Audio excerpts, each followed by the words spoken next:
Thank you, Brock, for the introduction. Thank you, y'all, for allowing me to come back and be here with y'all here at Taft. Brock led a couple of songs were kind of assigned to me with my topic. He was concerned he didn't sing them right. I didn't know either one of them, Brock. I don't know if you had something. It sounded pretty good to me. But we're glad you are here. And that is our topic tonight. Jesus, meek and love, meek and gentle, or Jesus, gentle and meek. As we get into talking about that topic or that subject, we need to kind of define what we mean by gentle and meek.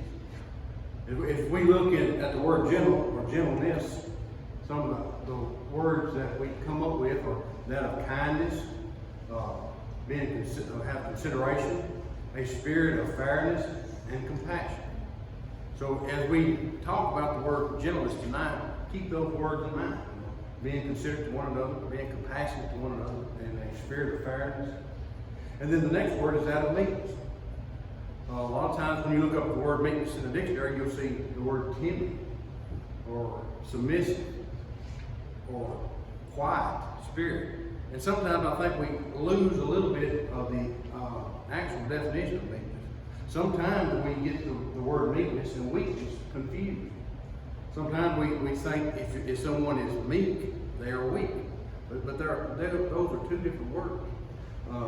Meekness, I found a definition that I really like, and I want to share with you tonight. And it says, meekness is an attitude of humility towards God and a gentleness toward mankind.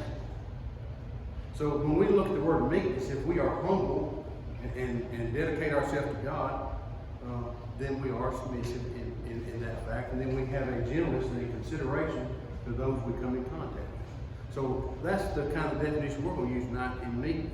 So not to get confused with weakness, weakness is sometimes considered a lack of strength or courage. It's what weakness is. But meekness is a choice. We decide, or we make the decision. It is strength and courage under control. It might seem that we might be weak, or we might be without strength or without courage, but sometimes when you are meek, it takes more strength and more courage to be that than to not show weakness. So we see that's the idea and the thought we're going to have on the words gentleness and meekness. And Brock, like we said earlier, I led those two songs. One of the songs was called Ivory Palaces. If you look and think about ivory palaces, you think about something that was going to be reserved for a king or someone that has a very high esteem. You know, a lot of the palaces were covered in ivory, maybe not solid ivory, but they were coated or inlaid with ivory. And that showed the prestige of a person that was able to have those things. And some of the words that were in the song, if we'll turn with me to Psalms chapter 45. We'll read a psalm that David was writing, and it's mentioned, he's being so excited and celebrating the king's marriage. But as we begin to read this psalm, we'll see that this psalm is pointing toward Jesus Christ. Actually, this verse we're going to read is quoted later by the writer of Hebrews, in Hebrews chapter 1, verses 8 and 9. And it definitely is talking about Jesus Christ there. So let's begin our reading there at verse 6 of Psalms 45 and verse 6. It says there, Thy throne, O God, is forever and ever. A scepter of uprightness is the scepter of thy kingdom. Thou hast loved righteousness and hated wickedness. Therefore God, thy God, has anointed thee with the oil of joy above thy fellows. All thy garments are fragrant. His fragrance with myrrh and aloes and cassia. Out of ivory palaces, stringed instruments have made thee glad. So we see here David, he is describing who this king is as we talk about being Jesus Christ. He puts up this ivory palaces, this showing the king's status, showing the importance of who he is. And then we talk about those other words, myrrh and cassia and aloe. All those things were something that was only considered those that were rich, those that had means. And all these things were used in trade, and it was just part of the economic boost and all the things that were going on. So it told you the type of person that could have those spices and those herbs and those incense, or someone like that. But as we sung the song Ivory Palaces, if we looked at the chorus, it says, out of those ivory palaces he comes to a world of war. That means he showed his humility toward God, to be willing to do his will. I will leave a great kingdom. I will leave a great place. I will leave a place that's far better than where I'm going, if that's your will. And I will do that because I have consideration and I have a gentleness toward mankind. So in my meekness, I'm going to leave this great place and go down to this world of war. And we look at verse 1, it talks about myrrh there being a sweetness of Jesus Christ. If we start singing the song and think about Jesus Christ's attributes, myrrh, the sweetness of Jesus Christ, is able to reach people's heart. When people are willing to listen, then the sweetness of Jesus Christ can enter into their heart. Verse 2 talks about the aloes. They are an incense. And it says that they are often used to be able to heal the heart. So, you know, when people would use these things as incense, it was something that would satisfy. It was something that could almost heal at times.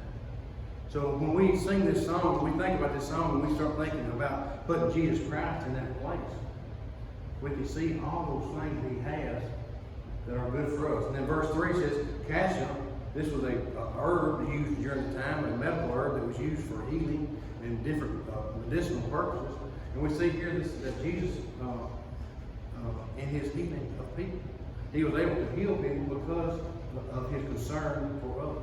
So as we sing that song, next time we sing that song and you sing it, you think about all the attributes of Jesus Christ. Him being meek, him being gentle, him being to the point that he uses those things in his nature to help other people. And another way we look at his meekness and gentleness is those things, even though they are associated with someone with prestige, someone with power, someone with money, riches, that did not define who he was. All those great things that he had, that he left those because of us. He came to this earth to be able to help us and to show his consideration for us. So as we think about meekness and gentleness in Jesus Christ, that's who Jesus Christ was. So for the remaining time we have here tonight, we're going to look at three things here. One, that was the gentleness and meekness, that's who Jesus was. If you'll turn with me to Isaiah chapter 53. Isaiah chapter 53, we'll look at verse 7. If you have time tonight, go back home tonight and read Isaiah chapter 53, read that whole chapter. It's a chapter that Isaiah was writing about a suffering servant, which we come to find out he's talking about Jesus Christ. And as verse 7 says, it says, he was oppressed and he was afflicted, yet he did not open his mouth. Like a lamb that is led to slaughter, and like a sheep that is silent before its shearers, he did not open his mouth. So as Isaiah was describing Jesus Christ, he says, all of y'all might think he's weak. All of y'all might think he doesn't have the courage to speak up, to defend himself. But what did Jesus Christ say? I made a choice. I'm going to do God's will. I'm going to humble myself before God, and I'm going to do his will. I'm going to make the choice that I'm going to sit here and take this oppression. I'm going to sit here and be silent. I don't have to defend myself. I don't have to make sure that I'm right. I can make the choice to be me. I can make the choice to show my strength and my courage by not fighting back.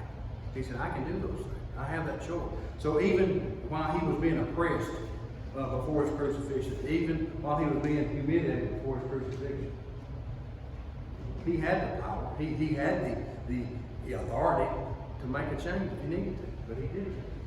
I think we can't describe any more greater meekness than that. And as we look at Matthew chapter 11, verse 29, Jesus says, take my yoke upon you and learn from me, for I am gentle and humble in heart. So Jesus said, that's something you can take on yourself. He said, learn of me. Learn from me. Learn what from me? Learn how to be humble. Learn how to be gentle. Learn how to be meek. All those words there can kind of tie together. But Jesus says, take that on yourself. That's who I am. That's who I want to leave the idea when people talk about me. I want to be known as being meek and gentle. 1 Corinthians chapter 10 and verse 1, Paul says, as he was speaking to the church of Corinth, he said, now I, Paul, myself used for you by the meekness and gentleness of Christ. Paul was talking to them about all the things that they needed to know and understand. He said, but I'm delivering you because of what? Because of the meekness and gentleness of Jesus Christ. I'm able to tell you these things because of that. And Paul was using his meekness and his gentleness at the time. Of course, you know, Paul was not hardly as good as Jesus Christ was. If you'll continue to read in that article right there, in that verse, Paul said, you know, a lot of times I'm meek when I'm around you, but I'm pretty bold when I'm away from you. That's what y'all think of me when I write to you. Y'all think I'm too hard and too rough on you. When I'm with you, I'm meek. But Jesus, he said, I'm using this through Jesus Christ. And as we look at the life of Jesus Christ throughout the Gospels, when you look at Jesus Christ when he is dealing with people, in any situation, you can look and it says Jesus was overcome by compassion. He was overwhelmed with compassion. When he saw a woman that had lost her child, he was overcome with compassion. And he raised the child up. When he saw someone that was sick, he was overcome with compassion and he would heal them. When he came into Jerusalem, he was overwhelmed. He had compassion for the lost house of Israel. They were like a sheep without a shepherd. They were lost. He had compassion. So not only for their physical being, but he showed compassion and gentleness for them spiritually as well. So in all the areas you read about Jesus Christ, when you see a story about him, you see his concern for mankind. And the next thing we talk about is Jesus even teaches about being humble and being gentle. Humble and gentle. Matthew chapter 5 and verse 5. It says, blessed are the gentle, or the humble, or the meek, for they shall inherit the earth. Jesus Christ was preaching, as we call it, the Beatitudes. We were talking about this earlier, me and my father-in-law. He said, you know, when you look at the Beatitudes, you see a portrait of Jesus Christ. When you look at the Beatitudes, if you look down those lists of the blessed ones, it's almost every one of them Jesus Christ. And he says, I'm teaching you these things about how to be blessed because that's who I am. Read all of those and see the picture of Jesus Christ. And Jesus Christ says, once again, I'm teaching you that you need to be gentle. You need to be humble. You need to be meek. Whichever word in your translation says there in verse 5, chapter 5, verse 5 of Matthew, gentle, humble, or meek. Jesus was teaching those things to his apostles. Turn with me again to another lesson Jesus was talking about. Kind of the same sermon, but it was recorded in Luke. Luke chapter 6.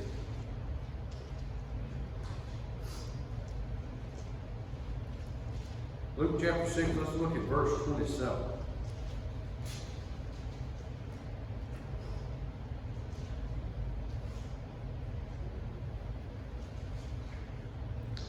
Jesus said there, but I say to you who hear, love your enemies, do good to those who hate you, bless those who curse you, pray for those who mistreat you.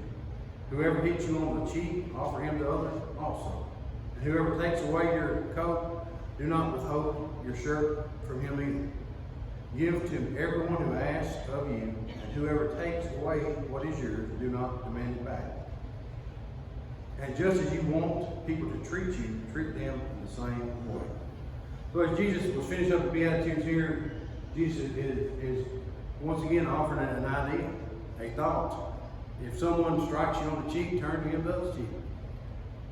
Now, when we talk about gentleness and meekness, that's part of it. Now, I think we're all honest with ourselves. If someone comes up and smacks you on the cheek, if we all raise our hand, I'm going to struggle with that. I'm going to struggle turning around and letting them slap me on the other side. I'm going to struggle with that. But it's the idea. Don't take offense to everything that goes on. He said, and if someone asks you to take a coat, offer him even more. Go that extra mile. Do whatever's necessary, not only to satisfy what he needs, but go the extra mile. We can do that. We can extend ourselves. But then it says, it's not, once again, not being weak and let people run over you. That's not the idea Jesus is teaching here either. But he says there at the end, what we sometimes call go the road. Do it others you have to do it to you. So treat others the way you want to be treated. Now, does that work all the time? Obviously, we see it doesn't. In our world today, we see if you treat someone one way, it doesn't necessarily mean they will treat you that same way. We struggle with that. But Jesus says that's the way it needs to be. And if we could just, if nothing else from tonight's lesson, if we could learn to treat others the way we want to be treated, how much different?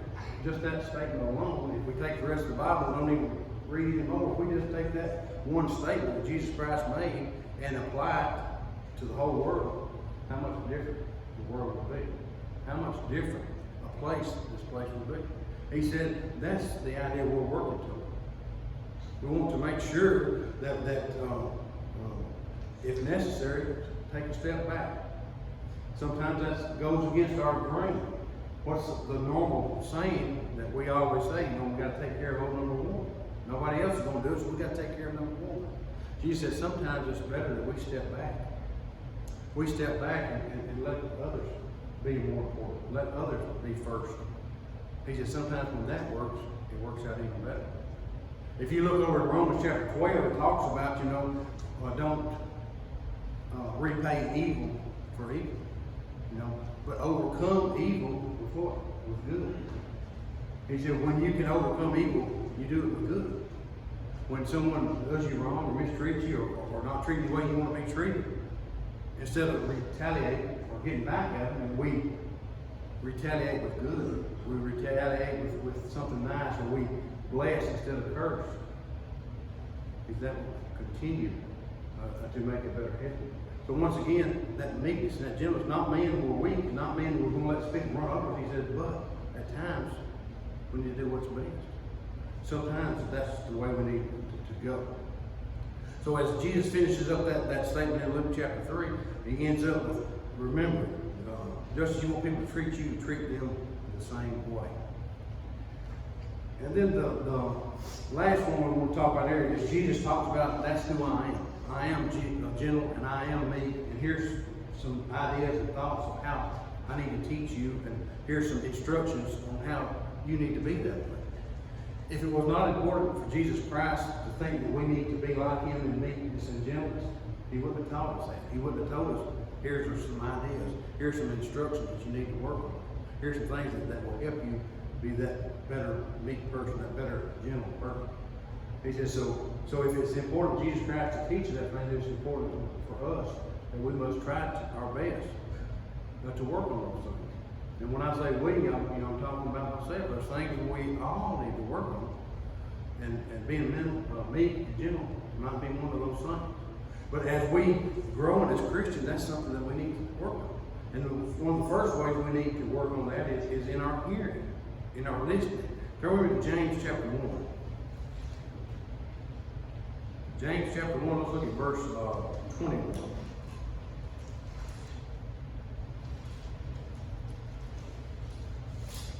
James chapter 1, verse 21.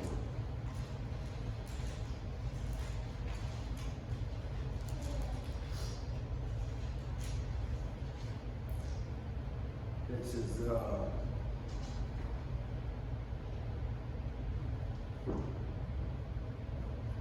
therefore putting aside all filthiness and all that remains of wickedness, in humility receive the word implanted, which is able to save your soul. So James has informed us, we need to get rid of the filthiness and the wickedness and all those things. He says, but when we want to hear the word, he said, we got to do it the wrong way. Sometimes we've got to sit back, maybe put ourselves down a notch and listen to what's being said to us. Sometimes we need to sit down and listen to what's being said, not being ready to go off and say, well, that's not right, I don't agree with that, this is wrong, and I don't think what you're saying is right. Sometimes we need to sit back and just listen. Listen in a humble manner. Sometimes if we listen, we're able to grasp it. Instead of being ready to fire back, if we concentrate more on listening, that will help. We always said that the good Lord gave us 2 ears and 1 mouth. What does that mean? We need to listen twice as much as we talk. Someone told me one time, you have 2 ears, listen twice as much as we talk. So he says sometimes we need to humble ourselves or set ourselves back and listen to what's being said. Because undoubtedly it's important. It says it's able to save your soul. And the next idea is that of teaching. Turn over to 2 Timothy chapter 2. 2 Timothy chapter 2, let's look at verses 24 and 25.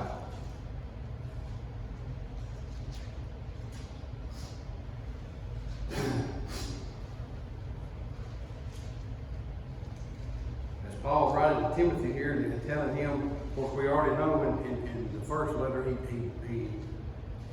he tells them, or later in this letter, he tells them, we got to preach the word. We've got to get the word out. You've got to be bold in how you speak and how you talk. And then he goes on to say in verse 24, saying, the Lord's bondservant must not be quarrelsome, but be kind to all, able to teach, patient when wrong, with gentleness, correcting those who are in opposition, if perhaps God may grant them repentance, leading to the knowledge of the truth. So Paul says, yes, sometimes we've got to sit back and humble ourselves when we're hearing the word, but sometimes we need to be gentle when we're teaching the word. We've got to be gentle. If we come off, with this is the way it is and this is exactly right, in some areas we've got to be that. Don't get me wrong on that. But we've got to have a form of gentleness when we talk to people. And in this situation, as Timothy and Paul is talking to Timothy, when you're trying to correct someone, we got to do it in a gentle manner. If we come off trying to correct someone and we don't do it in a gentle manner, what's the odds of us reconciling whatever issue or problem is going on? Probably not much. If we come in all going down and upset and mad and tell them you're doing this wrong, this is why, this is who, he said, without that gentleness and being humble and being meek, sometimes we're going to drive that brother or sister away.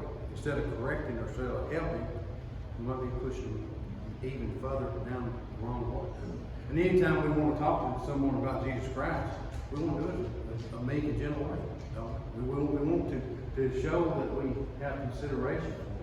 We want to show that we have compassion for them. We want to show that we're humble toward God while we're being considerate of people we're talking to about Jesus Christ. We want to humble ourselves in the service and do God's will because we are concerned and have compassion for the people we're trying to teach.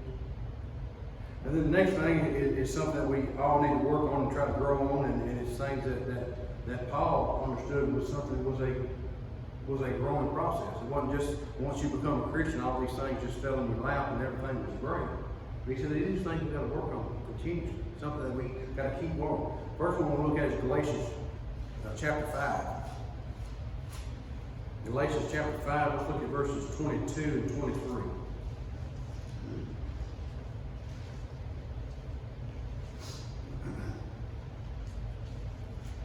Galatians chapter 5, verse 22. But the fruit of the Spirit is love, joy, peace, patience, kindness, goodness, faithfulness, gentleness, self-control. Against such things there is no law. So Paul understood, he said, these are things we've got to build on. Keep getting better at it. If we look at the list above here in verses 18 and 19, it's a list of a lot of things we don't want to be a part of, or a lot of things that these people had to get rid of to get here. He said, but we need to grow in these things. These are the fruits of the Spirit. These are things that need to be inside of us. And guess what made them live? Gentleness. To be gentle. We got to be a gentle person. Be that of self-control. Self-control sometimes is that of temperance, and that goes along with what we talked about earlier. When we're a meek people, we are in control. We make a choice to be meek. We are in control of that situation. No one forces us. No one makes us. We make the choice sometimes when we show our meekness. He says, so when we show gentleness and self-control, those things that we continue to build on. And then we must continue to try to unify the Spirit. Ephesians chapter 4. Ephesians chapter 4, let's look at, start with verse 1.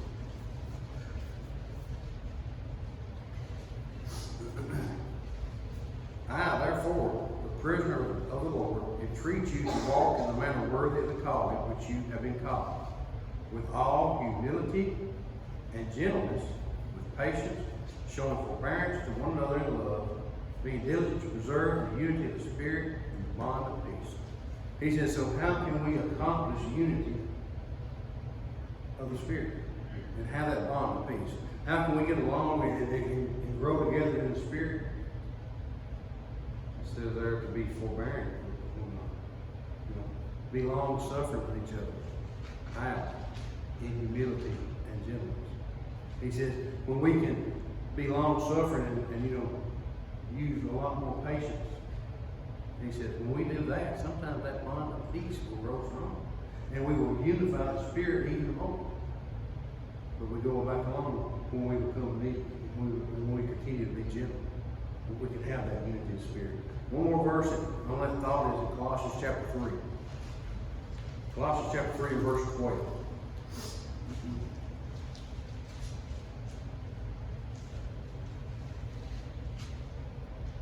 And so, as those who have been chosen of God, holy and beloved, put on a heart of compassion, kindness, humility, gentleness, and patience, bearing with one another and forgiving each other, whoever has a complaint against anyone, just as the Lord forgave you, so also should you. So once again, we are chosen of God.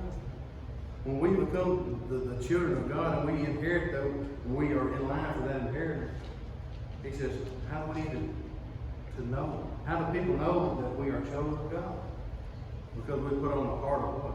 Compassion, gentleness, meekness. We continue to put those things on. And that of patience, for bearing with each other, forgiving each other.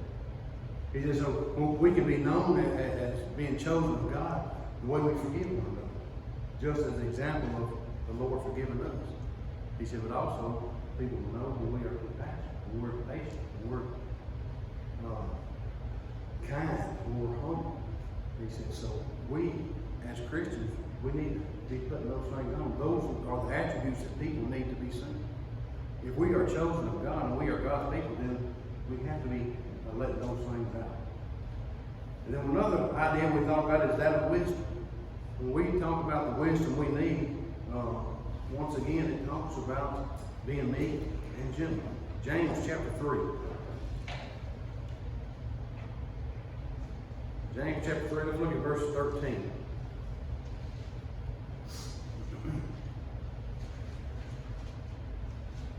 James said in verse 13, he said, who among you is wise and understanding? Let him show by his good behavior his deeds in gentleness of wisdom.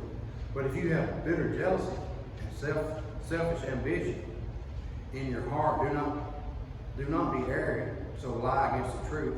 This wisdom is not that which comes down from above, but is earthly, natural, and benign. For where jealousy and self-ambition exist, there is disorder and every evil thing. But the wisdom from above is first pure, and peaceable, gentle, reasonable, full of mercy, and good fruits, unwavering, and without hypocrisy. And the seed whose fruit is righteousness is sown in peace by those who make peace. So John understood, he said that wisdom, when we are trying to have an understanding, when we try to have wisdom, what is wisdom? Wisdom is a little different from knowledge. Knowledge is knowing facts and figures and having the information. But wisdom is when we take that information, that knowledge, and put it to good use, and put it in motion and make it work. That's when you start having wisdom. And obviously James understood there was two different places. There's wisdom that we have here on earth, and there's wisdom from above. And he said they're not the same. We always think about while we're here on earth, what's best for me. We're always on the fast track. Let's do this. Let's do this. Everything for our own our own needs, our own wants, our own desires. He said that wisdom there is not the best. It's not from above. He said what's from above consists of being peaceful, being gentle, being reasonable, full of mercy. Even verse 13 says, show it by your good behavior in the deeds, in the gentleness of wisdom. So those things are the wisdom from above. The wisdom that we need to be trying to imitate. The wisdom there, we must take the information we have and put that wisdom to use in good behavior, in gentleness, in patience, and all those things that are pure and peaceful. That's the type of wisdom we as Christians need to have. And then as we talk about these attitudes, we continue to grow. And that's another idea Peter even spoke of in 2 Peter chapter 1.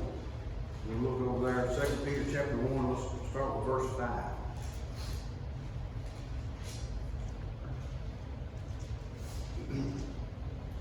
2 Peter chapter 1, let's start with verse 5. Now for this very reason, also applying all diligence, in your faith supply moral excellence, and in your moral excellence knowledge, and in your knowledge self-control, in your self-control perseverance, in your perseverance godliness, in your godliness brotherly kindness, and in your brotherly kindness love. For these are qualities of yours that are increasing, that you render you neither useless nor unfruitful in the true knowledge of our Lord Jesus Christ. So we see here we continue to grow. As we continue to grow, we have that self-control. And self-control over many things. Self-control over how patient we are. Self-control over how angry we get. Self-control over whether we're going to be meek or not. Are we going to be peaceable? Are we going to be gentle? Are we going to be compassionate? Are we going to be considerate? All those things, when we talked about our definition earlier in the lesson about meekness, is we have a choice, and we make the choice to be humble toward God and compassionate toward mankind. He says we have the choice. That's something we continue to grow on. And then the last thing, and which is not be as important as anything, Peter writes in 1 Peter chapter 3, verse 4, imperishable qualities of a gentle and quiet spirit is precious in the sight of God. Of course, Peter was writing there about some situation with some women, and he said they need to be a quiet spirit, different things. But God says people that are gentle and they're a quiet spirit, those that are gentle and those that are meek are a precious sight to God. So for us to be pleasing and be a precious sight to our God and Father, he said we need to be quiet, a quiet spirit, a meek and gentle spirit. He said those are the things that would make me, as we would say, would make him proud of his people. If he looked down and saw his people being meek, he saw his people being gentle. Not only for the actions and the reactions that will happen here on this earth, but also that we're following in his son's footsteps. So as we close this lesson out tonight, hopefully the next time we sing, or y'all sing, or we sing Ivory Houses, we'll think about Jesus Christ.